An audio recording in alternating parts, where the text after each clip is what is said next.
Welcome to the CDL-B School Bus Endorsement audiobook series for New York State. In this recording, we'll cover Section 4, Transporting Passengers Safely from the New York State Commercial Driver's Manual. This section is crucial for anyone driving buses, including school buses, and it will appear on your written test. Let's dive into Section 4.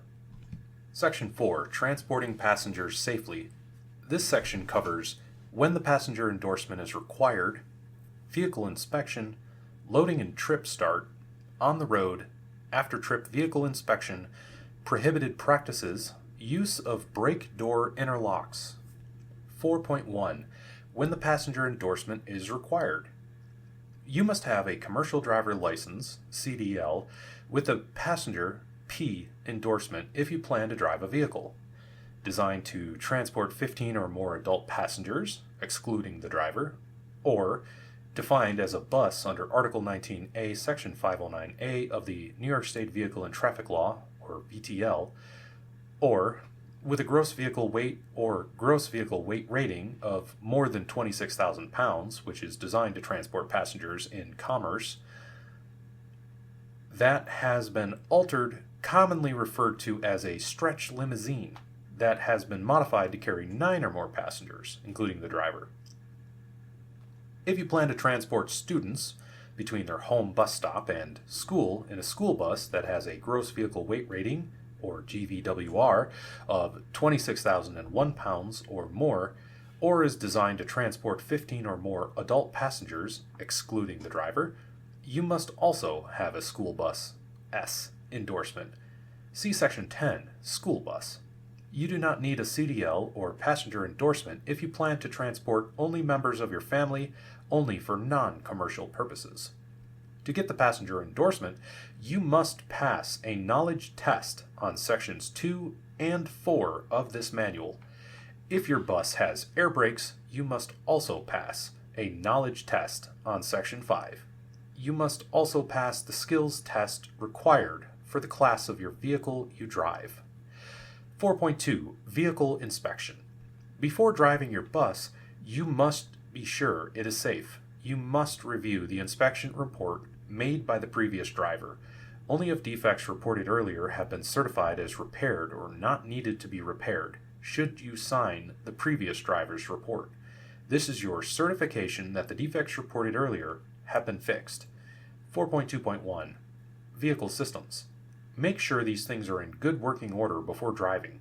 Service brakes, including air hose couplings, if your bus has a trailer or semi-trailer, parking brake, steering mechanism, lights and reflectors, tires. Front wheels must not have recapped or regrooved tires.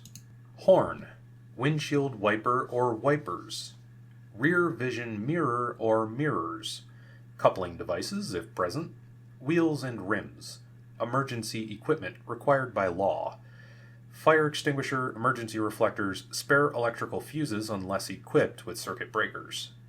4.2.2. Access doors and panels. As you check the outside of the bus, close any open emergency exits. Also, close any open access panels for baggage, restroom service, engine, etc. before driving. 4.2.3. Bus interior. People sometimes damage unattended buses. Always check the interior of the bus before driving to ensure rider safety. Aisles and stairwells should always be clear. The following parts of your bus must be in safe working condition: each handhold and railing, floor covering, signaling devices including the restroom emergency buzzer if the bus has a restroom, emergency exit handles. The seats must be safe for riders. All seats must be securely fastened to the bus. Never drive with an open emergency exit door or window. The emergency exit sign on an emergency door must be clearly visible. If there is a red emergency door light, it must work. Turn it on at night or any other time you use your outside lights. 4.2.4. Roof hatches. You may lock some emergency roof hatches in a partly open position for fresh air. Do not leave them open as a regular practice. Keep in mind the bus's higher clearance while driving with them open. 4.2.5. Use your seatbelt. The driver's seat should have a seatbelt. Always use it for safety. 4.3.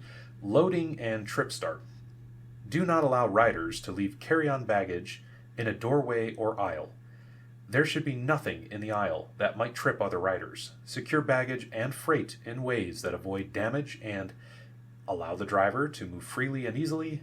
Allow riders to exit by any window or door in an emergency. Protect riders from injury if carry-ons fall or shift. 4.3.1 Hazardous Materials. Watch for cargo or baggage containing hazardous materials. Most hazardous materials cannot be carried on a bus. The Federal Hazardous Materials Table shows which materials are hazardous. See Figure 4.1. They pose a risk to health, safety, and property during transportation. The rules require shippers to mark containers of hazardous material with the material's name, identification number, and hazard label. There are 9 different 4-inch diamond-shaped hazard labels. See examples in Figure 4.2. Watch for the diamond-shaped labels. Do not transport any hazardous material unless you are sure the rules allow it. Hazard class definitions. Class 1, class name, explosives. Example, ammunition, dynamite, fireworks. Class 2, class name, gases. Example, propane, oxygen, helium. Class 3, class name, flammable and combustible liquid. Example, gasoline, fuel, acetone, fuel oils, lighter fluid. Class 4, class name, flammable solids. Example, matches, fuses. Class 5, class name, oxidizers. Example, ammonium nitrate, hydrogen peroxide.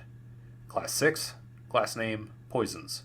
Example, pesticides, arsenic. Class 7, class name, radioactive. Example, uranium, plutonium.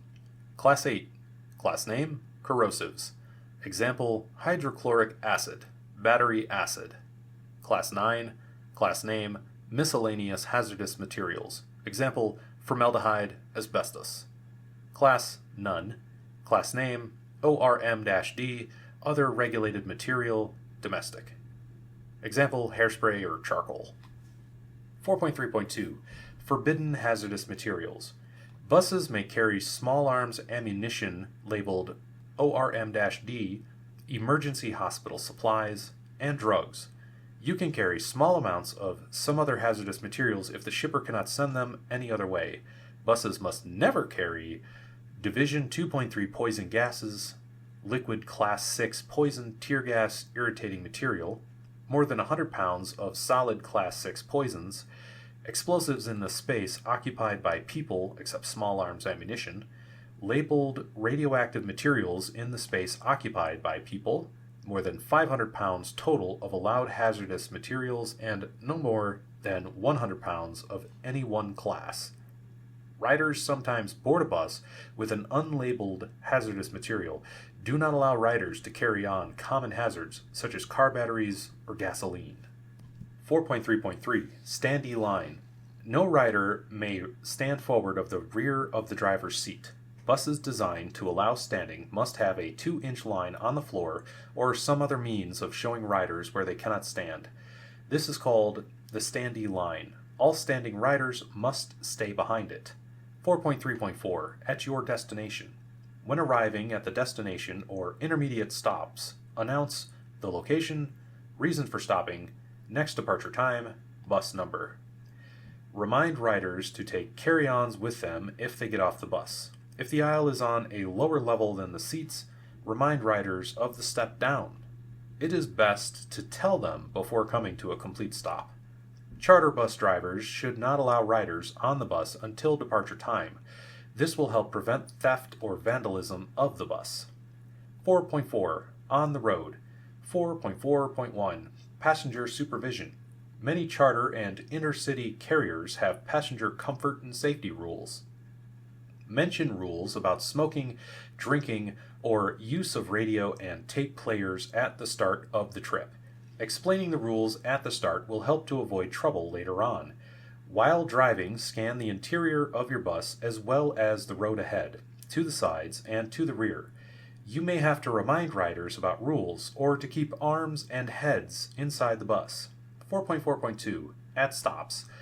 Riders can stumble when getting on or off and when the bus starts or stops. Caution riders to watch their step when leaving the bus. Wait for them to sit down or brace themselves before starting. Starting and stopping should be as smooth as possible to avoid rider injury. Occasionally, you may have a drunk or disruptive rider. You must ensure this rider's safety as well as that of others. Don't discharge such riders where it would be unsafe for them. It may be safer at the next scheduled stop or a well-lighted area where there are other people. Many carriers have guidelines for handling disruptive riders. 4.4.3 Common Accidents. The most common bus accidents. Bus accidents often happen at intersections. Use caution, even if a signal or stop sign controls other traffic. School and mass transit buses sometimes scrape off mirrors or hit passing vehicles when pulling out from a bus stop. Remember the clearance your bus needs, and watch for poles and tree limbs at stops. Know the size of the gap your bus needs to accelerate and merge with traffic. Wait for the gap to open before leaving the stop. Never assume other drivers will brake to give you room when you signal or start to pull out. 4.4.4 Speed on curves. Crashes on curves that kill people and destroy buses result from excessive speed, often when rain or snow has made the road slippery. Every banked curve has a safe design speed. In good weather, the posted speed is safe for cars, but it may be too high for many buses. With good traction, the bus may roll over. With poor traction, it may slide off the curve. Reduce speed for curves. If your bus leans toward the outside on a banked curve, you're driving too fast. 4.4.5 Railroad highway crossings stops. Stop at RR crossings. Stop your bus between 15 and 50 feet before railroad crossings. Listen and look in both directions for trains. You should open your forward door if it improves your ability to see or hear an approaching train. Before crossing, after a train has passed, make sure there isn't another train coming in the other direction on other tracks. If your bus has a manual transmission, never change gears while crossing the tracks. You do not have to stop, but must slow down and carefully check for other vehicles. At streetcar crossings, where a policeman or flagman is directing traffic, if a traffic signal is green, at crossings marked as exempt or abandoned. 4.4.6 Drawbridges. Stop at drawbridges. Stop at drawbridges that do not have a signal light or traffic control attendant. Stop at least 50 feet before the draw of the bridge. Look to make sure the draw is completely closed before crossing. You do not need to stop, but must slow down and make sure it's safe when there's a traffic light showing green. The bridge has an attendant or traffic officer who controls traffic whenever the bridge opens. 4.5 After-trip vehicle inspection. Inspect your bus at the end of each shift. If you work for an interstate carrier, you must complete a written inspection report for each bus driven. The report must specify each bus and list any defect that would affect safety or result in a breakdown. If there are no defects, the report should say so. Riders sometimes damage safety-related parts such as handholds, seats, emergency exits, and windows. If you report this damage at the end of a shift, mechanics can make repairs before the bus goes out again. Mass transit drivers should also make sure passenger signaling devices and brake door interlocks work properly. 4.6 Prohibited practices. Avoid fueling your bus with riders on board unless absolutely necessary. Never refuel in a closed building with riders on board. Don't talk with riders or engage in any other distracting activity while driving. Do not tow or push a disabled bus with riders aboard the vehicle unless getting off would be unsafe. Only tow or push the bus to the nearest safe spot to discharge passengers. Follow your employer's guidelines on towing or pushing disabled buses. 4.7 Use of brake door interlocks. Urban mass transit coaches may have a brake and accelerator interlock system. The interlock applies the service brakes and holds the throttle in idle position when the rear door is open. The interlock releases when you close the rear door.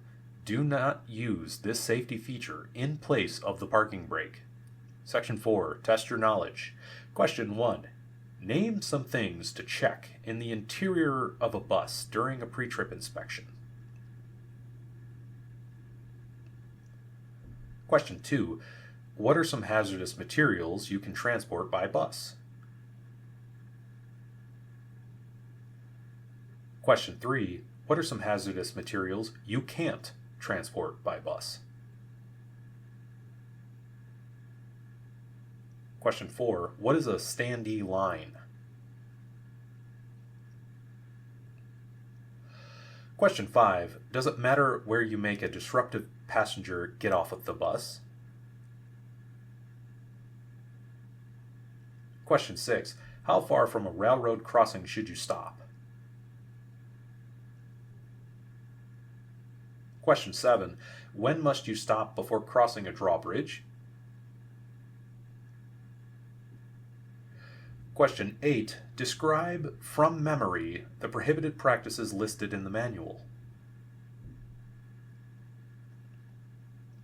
Question 9. The rear door of a transit bus has to be open to put on the parking brake. True or false? These questions may be on your test. If you can't answer them all, reread Section 4. That's the end of Section 4, Transporting Passengers Safely. Passenger safety is one of the most important responsibilities of a school bus driver, and you'll be tested on this material. Continue reviewing until you feel confident and move on to the next section when you're ready.